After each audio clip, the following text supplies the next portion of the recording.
Salam sejahtera bagi semua sahabat. Senang dapat kembali jumpa dalam acara Gema Kasih Indonesia bersama saya Pendeta Aris Larosa sebagai pandu percakapan dalam program kita ini Gema Kasih Indonesia. Sebuah program yang dirancang untuk membicarakan isu-isu atau masalah-masalah yang sedang terjadi di tengah-tengah masyarakat, pergumulan-pergumulan dalam kehidupan berbangsa bernegara, tentu juga dilihat dari perspektif teologis.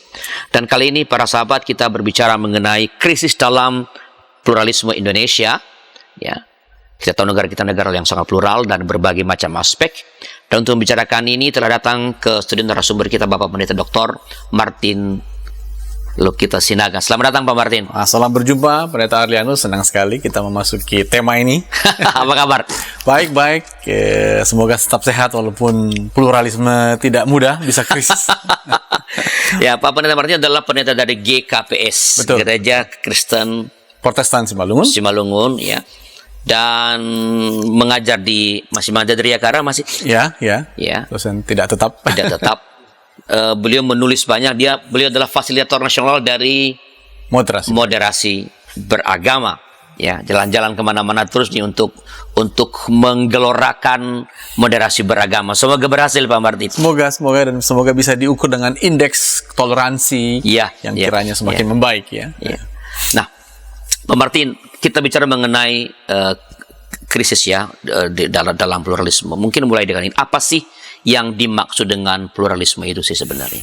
Ya, pluralisme itu mungkin adalah tema atau adalah kata kunci yang pertama-tama menjelaskan yang kita sering sebut-sebut sebagai ciri khas atau moto orang Indonesia, Bhinneka Tunggal Ika. Okay. Jadi pluralisme itu menyangkut deskripsi tentang majemuknya kehidupan beragama. Dan kemajemukan itu tidak hanya kemajemukan bahwa ada agama yang berbeda, ada kebudayaan yang berbeda, tapi juga semoga dengan pluralisme, nah ini PR juga, mampu nggak ya agama masing-masing menemukan di dalam dirinya pun terjadi kemajemukan ternyata ya, baik kemajemukan teologi, kemajemukan organisasi, bahkan juga mungkin kemajemukan karena ada gereja khusus untuk suku Batak, ada gereja khusus untuk peranakan Tionghoa, dan itu menciptakan satu katakanlah deskripsi. Itu yang pertama Pak Gali. Tapi yang kedua juga pluralisme itu berarti apa? Berarti atas kenyataan itu maka pemerintah dalam arti Departemen Agama minimal ya, yang berfungsi membina kehidupan beragama agar rukun, mengakui itu. Jadi pengakuan itu rupanya bagian dari pluralisme. Jadi di sini juga PR-nya besar, krisisnya juga besar, sebab jangan-jangan nanti ada yang tidak diakui ya, misalnya Ahmadiyah misalnya, apakah mereka diakui atau tidak gitu ya. Dalam konteks kita orang Kristen Protestan misalnya, apakah saksi Yehova, walaupun memang orang seperti Gus Dur mengatakan tidak boleh lagi saksi Yehova dianggap ajaran sesat begitu ya. Ada pengakuan dan mereka bisa mendirikan rumah ibadahnya, saksi-saksi Yehova.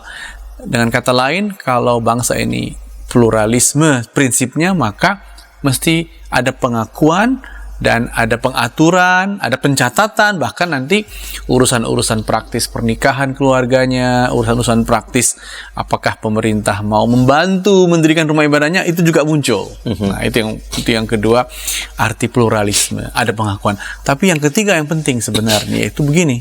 Dan di sini memang ada sedikit ketegangan baru. Apakah Indonesia ini mendasarkan dirinya sebagai satu bangsa, yaitu bangsa dengan prinsip pluralisme? Artinya apa? Artinya ini normatif. Jadi yang kita perjuangkan tentang Indonesia adalah mesti selalu ada kemajemukan di sini. Salah kalau ada cita-cita sebuah ideologi untuk mengurangi kemajemukan. Misalnya, udahlah kalian orang Papua nggak usah lagi deh membicarakan otonominya, kalian gabung aja sebagai orang Indonesia bagian timur seperti orang Maluku saja. Nah, itu salah. Jadi kepapuaan masih tetap dipertahankan sebagai prinsip Indonesia itu sendiri. Nah, itulah artinya pluralisme ini adalah sesuatu yang normatif. Jadi cita-cita kita dalam Undang-Undang Dasar dan dalam pembukaan Merdeka Bersatu, Berdaulat, Adil dan Makmur, kita bersatu, tapi bersatunya kita dengan menghormati, bahkan memajukan kebudayaan. Karena ada undang-undang pemajuan kebudayaan. Jadi kita harus memajukan kebudayaan yang beragam, kita harus memajukan kebudayaan Papua. Kita tidak boleh menganggap misalnya Koteka itu tidak sopan, karena kita mau memajukan, demikian juga Aceh, demikian juga Dayak, demikian juga budaya lain. Jadi tidak boleh ada yang dulu disebut Jawanisasi, ya. Tidak boleh juga ada semacam satu penyeragaman Indonesia, sebab Indonesia itu secara normatif pluralisme. Nah, itu kurang lebih Pak Alianus arti pluralisme yang memang cukup luas dari sekadar mengatakan yang penting kita sudah beragam, lebih dari sekadar beragam. Jadi ada realitas keberagaman itu sendiri, Betul. lalu ada pengakuan terhadap keberagaman itu oleh lembaga negara tentu saja, seperti Kemenak, Kementerian Agama, budaya dan pengaturan regulasi.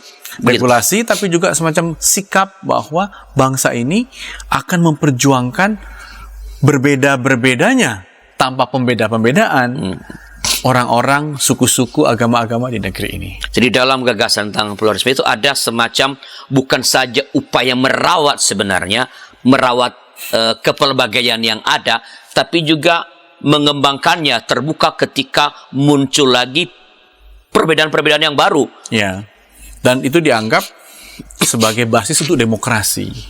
Ya, jadi demokrasi itu semakin kita yakini menjadi kerangka besar Republik ini karena dijaga tidak hanya oleh rule of law, prinsip hukum, tapi juga dijaga oleh kemajemukan di dalamnya. Itu mengakibatkan nanti akan ada yang berbeda, akan ada kebijakan yang beragam, akan ada tanda kutip semacam oposisi, ya. Karena itu bagian dari demokrasi dan di dalamnya adalah pluralisme itu atau kemajemukan itu sendiri. Apakah pada titik tertentu sebenarnya nanti tidak ada lagi pluralisme, Pak Martin? Misalnya gini, kan dengan pengakuan tadi, pengaturan kan sebelum misalnya soal etnis. Nah, suku Batak menikah dengan suku Jawa, lalu anaknya jadi suku apa? Lalu ketika itu terus terjadi kawin-mawin antar suku, lama-lama kan mereka kehilangan identitas mereka sendiri. Nah, menurut saya itu sesuatu yang secara ideal mungkin seperti katakanlah dulu Jerman gitu ya, orang Jerman lalu lama-lama menjadi Deutschland, ya, karena negaranya menjadi satu daratan sehingga terjadi perkawinan sehingga terbukti dengan semakin hilangnya bahasa lain selain bahasa Deutsch, bahasa Jerman. Nah, di Indonesia kayaknya itu tidak boleh kita bayangkan sebagai kemungkinan. Mungkin yang ideal boleh saja atau semacam angan-angan boleh saja. Kenapa? Karena kalau kita berpikir begitu kita akan kehilangan banyak sekali bahasa nanti. Kan itu. Jadi kita nggak boleh mengarahkan bangsa ini ke dalam satu bahasa saja. Bahasa persatuan ada, tapi bahasa-bahasa yang hidup oleh suku-suku itu kita nggak mau kehilangan itu. Dan itu berarti mesti ada pemakainya, mesti ada kelompok-kelompoknya, sehingga pembauran yang total menurut saya tidak akan menjadi arah bangsa kita ini. Apalagi karena negara kita negara besar, ya. Apalagi negara besar, kepulauan, sehingga tetap ada yang tinggal di basisnya masing-masing. Nah, itu dia, betul. Nah. Ya. Oke, kita akan bicara mengenai krisis dan pluralisme. Apa sih krisis yang sedang terjadi dalam pluralisme itu? Nah, krisisnya kira-kira adalah pertama-tama kita ini sudah menjadi demokrasi. Oke. Nah, demokrasi itu menciptakan satu situasi sebenarnya boleh disebut rentan, ya, karena kepentingan mayoritas suara, kepentingan dunia yang terbuka yang tidak bisa dikontrol lagi mengakibatkan, ya, di tengah-tengah masyarakat kekuatan-kekuatan yang besar akan mendominasi. Misalnya untuk kepentingan suara, orang akan mencari suara yang paling besar, ya. Sehingga orang mengatakan, ya kalau kau mau jadi presiden, kau harus mampu memikat suara Islam, kan begitu. Kalau kau mau jadi pemimpin di sini, kau harus mampu juga meyakinkan suku bangsa Jawa yang besar ini. Lalu orang bertanya, bagaimana dengan kelompok yang kecil? Akankah kelompok yang kecil ini nanti tergerus oleh yang besar? Nah, itu salah satu arah atau salah satu gejala yang membuat pluralisme ini akan menemukan krisisnya. Nah, di pihak lain, Pak Ardianus, kita bersyukur bahwa krisis pluralisme bisa diatasi pada fase-fase Indonesia merdeka, ya. Dan menurut saya kita gembira sekali karena saat itu orang Kristen, ya, secara serius, terutama oleh orang Indonesia bagian timur, mungkin kita udah tahu ceritanya, saudara-saudara, menolak bahwa dasar negaranya Pancasilanya itu menjadi satu sistem yang diskriminatif, suatu sistem yang mengistimewakan yang besar, sehingga dalam diskusi di BPUPK, ya, akhirnya orang Kristen ketika merdeka Indonesia mereka mendatangi Hatta dan menolak adanya pencantuman syariat Islam bagi penganut-penganutnya sebagai fondasi negara. Ya. Jadi krisis saat itu yaitu pluralisme mau digantikan dengan semacam pengistimewaan, memprioritaskan yang besar, itu ditolak dalam hal dasar negara.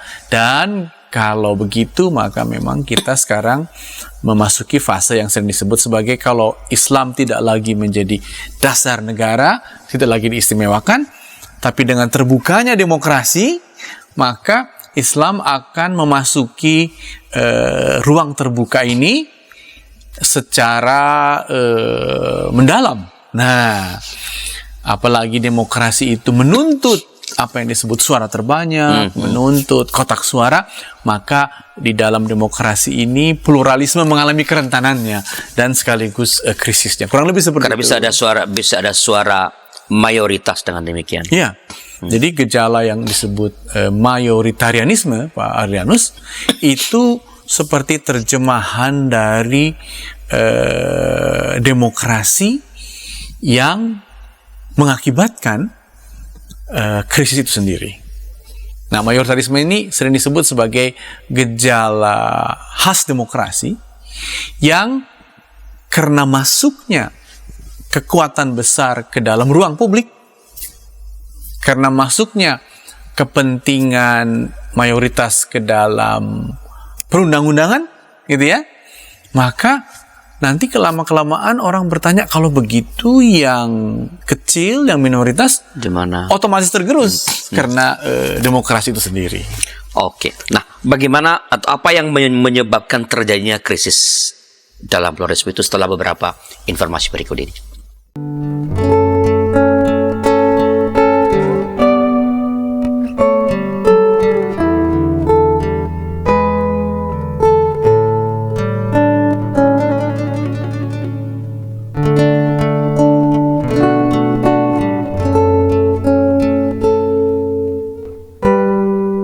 Kita jumpa dalam acara pembangunan jemaat kerjasama antara YKB GKI dan LPP Pembangunan jemaat GKJ dan GKI. setiap Senin pada minggu kedua dan keempat pukul 8 malam waktu Indonesia Barat.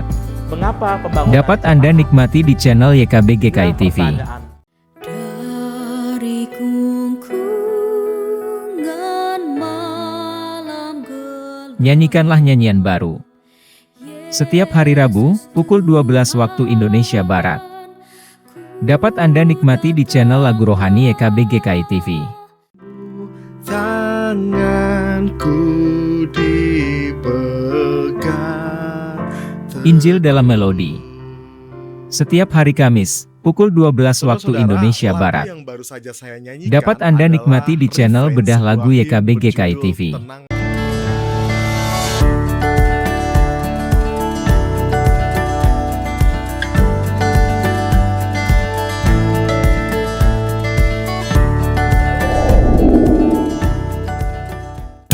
Sahabat, mari dukung pelayanan dan pekabaran Injil melalui YKB dengan membagikan link acara ini kepada sebanyak mungkin orang. Dukungan juga dapat saudara lakukan dengan mentransfer dukungan finansial ke rekening BCA ke nomor 450 305 2990 450 305 2990 atas nama Yayasan Komunikasi Bersama.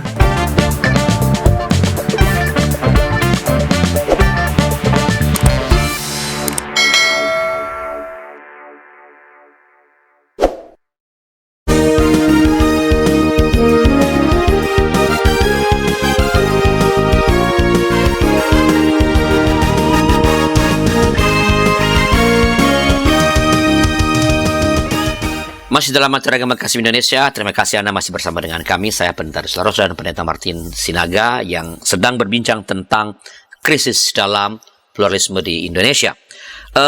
Tadi saya titip pertanyaan di segmen pertama. Apa sih yang menyebabkan terjadinya krisis dalam pluralisme itu?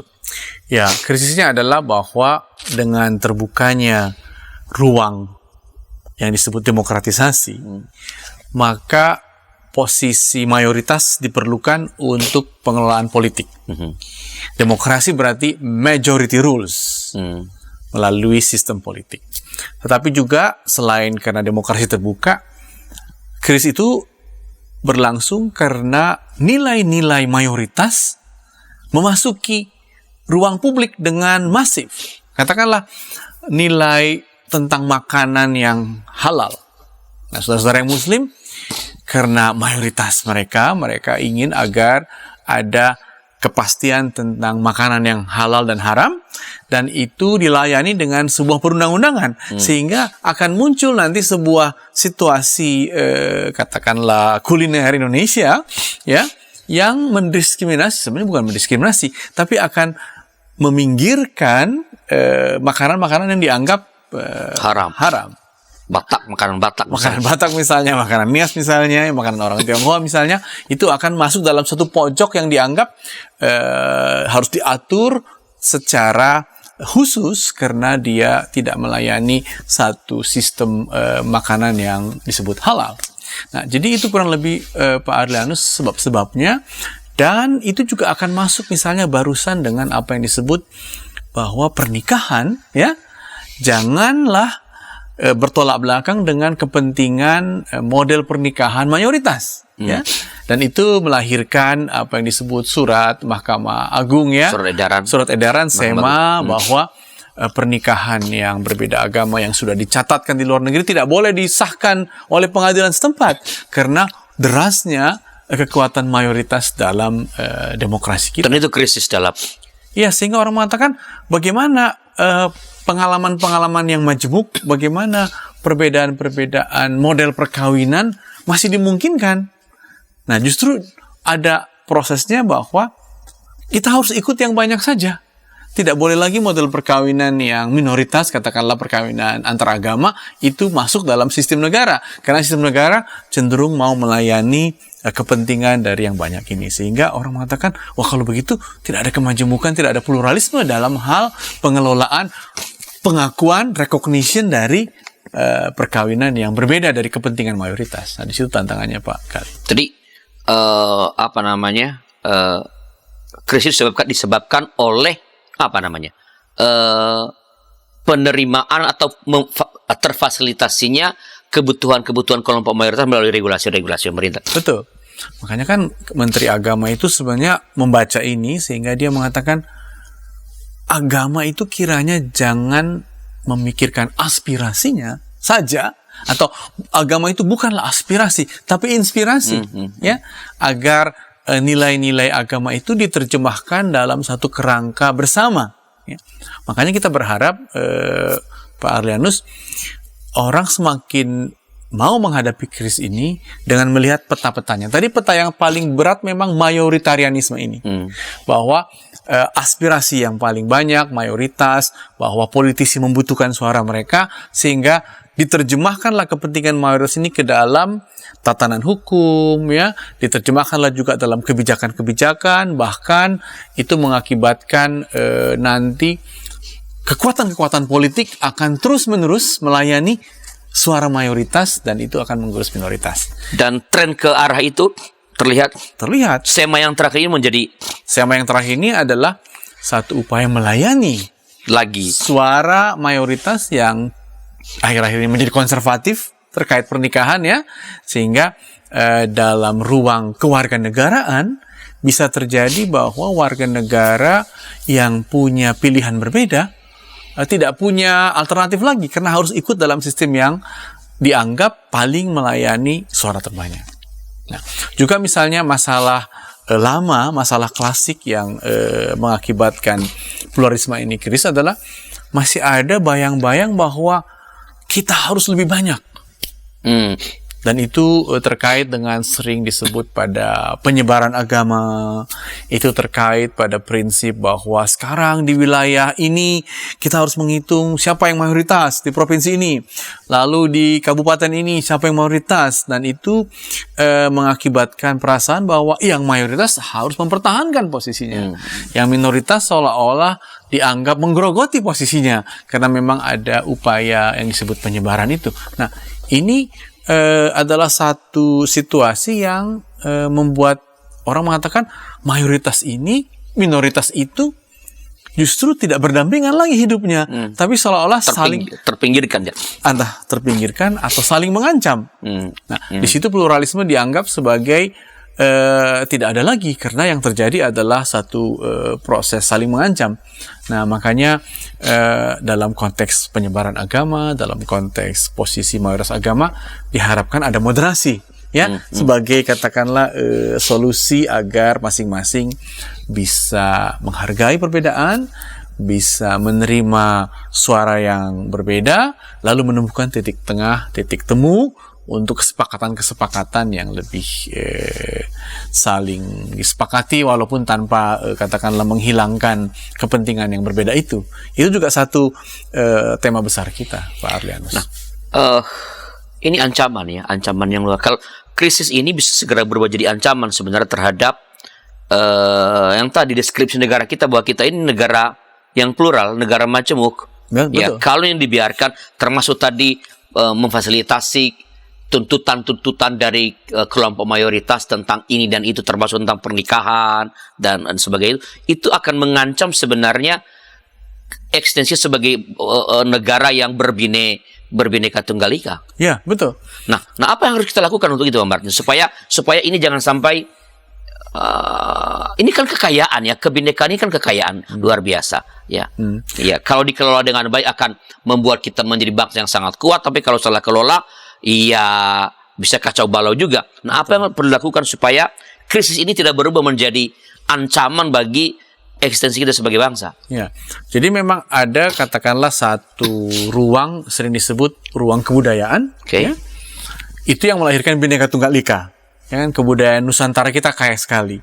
Nah, dalam kebudayaan itu krisisnya adalah apakah kita membiarkan terjadinya penyeragaman, ya, dengan cara hidup yang diimpor katakanlah dari kelompok-kelompok yang semakin konservatif, atau dalam kebudayaan kita terjadi kekayaan dalam berpakaian, dalam makanan, dalam bahasa. Nah, ini kita harus berjuang di sini. Itu satu ruangan.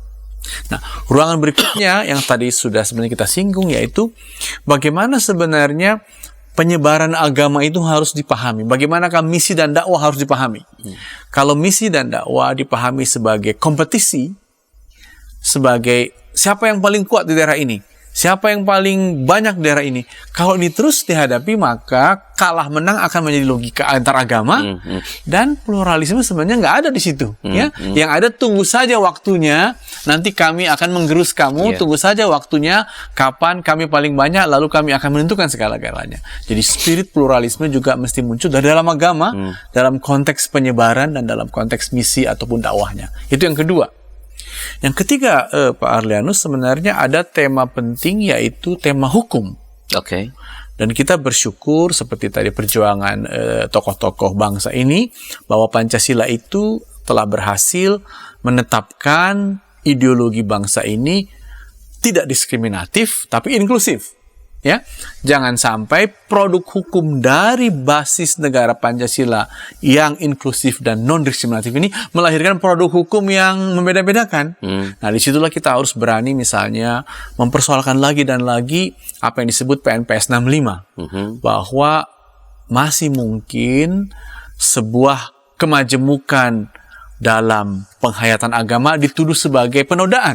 Ya, nah disinilah katakanlah titik kanker kita, ya, walaupun belum terlalu ganas, tapi kadang-kadang kankernya bisa dibuat ganas. Iya, dan bisa cepat itu. Iya, misalnya kasus Ahok jadi ganas kanker. Cepat sekali kan. Cepat sekali. Ya, padahal sebenarnya itu bisa seperti di Eropa, hukum penodaan agama ditutup saja atau dimatikan seperti virus yang sudah ditidurkan, jangan lagi diangkat-angkat, diganti dengan hukum kesetaraan, digantikan dengan hak-hak asasi manusia.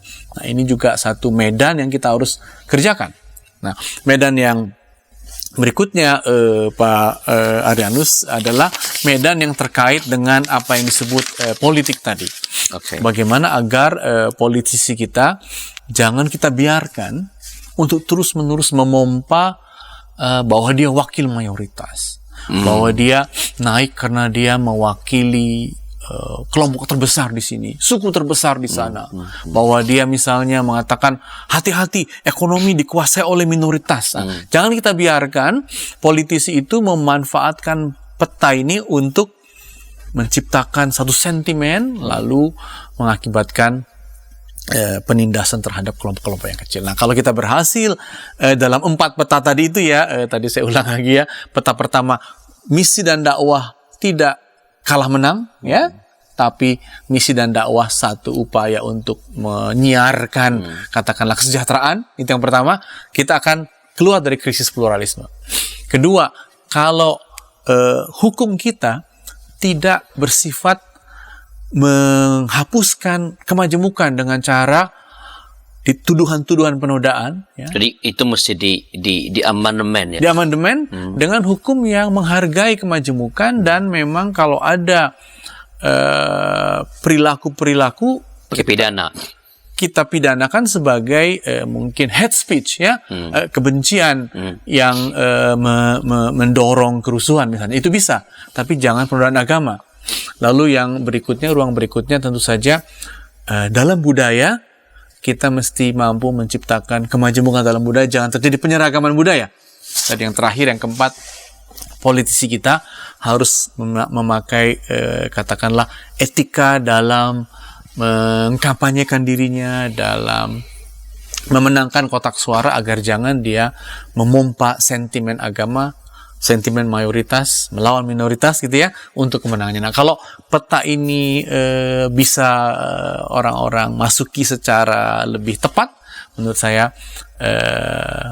pluralisme tidak akan menempuh krisis yang membahayakan, tapi pluralisme akan menempuh tantangannya, tapi sekaligus membawa bangsa kita tetap besar sebagai bangsa yang majemuk.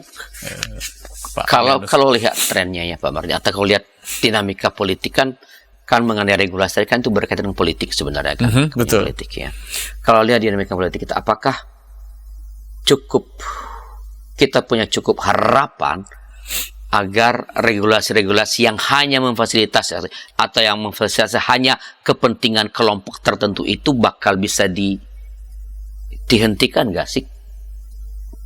Ya, memang itu kayak tadi sebenarnya SEMA itu itu kan melayani kepentingan kelompok tertentu dalam kelompok juga, bukan ya itu. Jadi memang kerja-kerja hukum dan kesetaraan dan hak asasi manusia ini memang harus terus dilakukan sebagai proses kita ke depan.